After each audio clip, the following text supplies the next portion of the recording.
Hello mga Mima! Itong ipapakita ko sa inyo ay hindi lang ito isang kabinet. Hindi ko akalain sobrang ganda pala nito.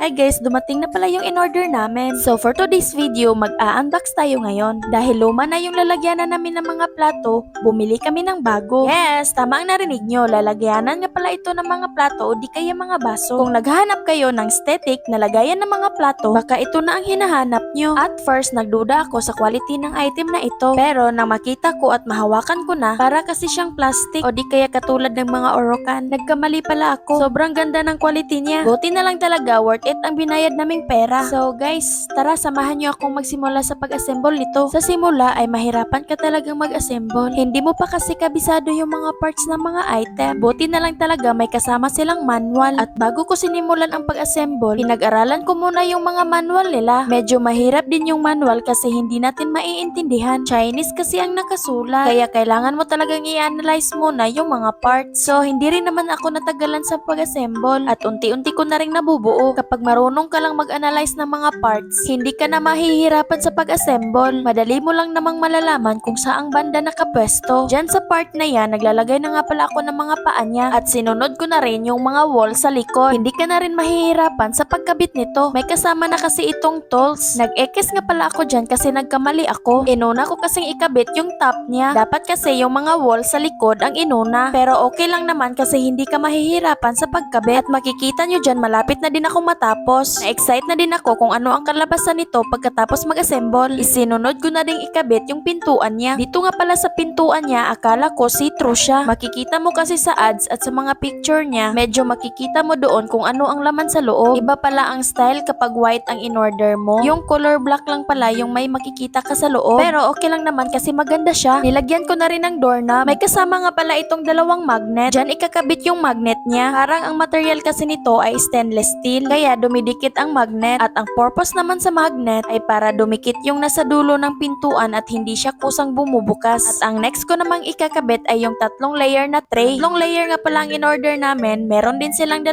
at 4. Pwede mo rin nga pala itong gawing food storage. At ang last naman na ikakabit ko ay ang mga accessories nito sa labas.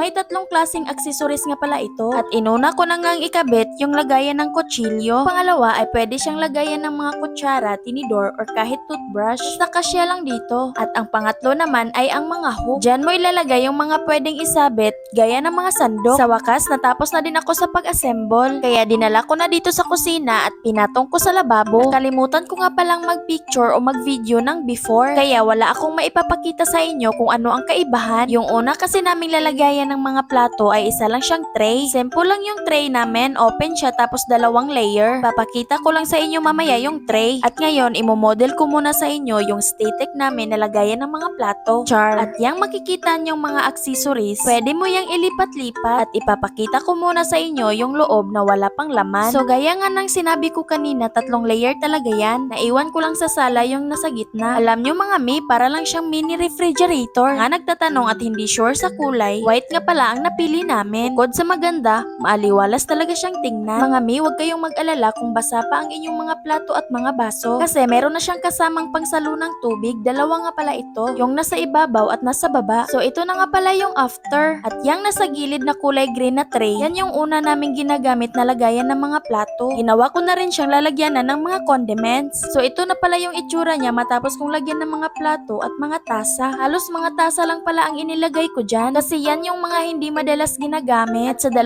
layer, plato na ang mga inilagay ko. Mga mi, hindi lang plato at tasa ang pwede nyong ilagay dito. Pwede nyo rin itong gawing food storage. Lalo na kapag mahilig kayong mag-stock ng mga pagkain. Lagyan ko na rin ng mga kitchen tools ang mga accessories. Kaya sa mga nagbabalak bumili ng mga ganitong organizers, bilhin nyo na mga mi. Click mo na yung basket na sa baba mga mi. Kasi nakasale sila ngayon. Thank you for watching. Bye-bye!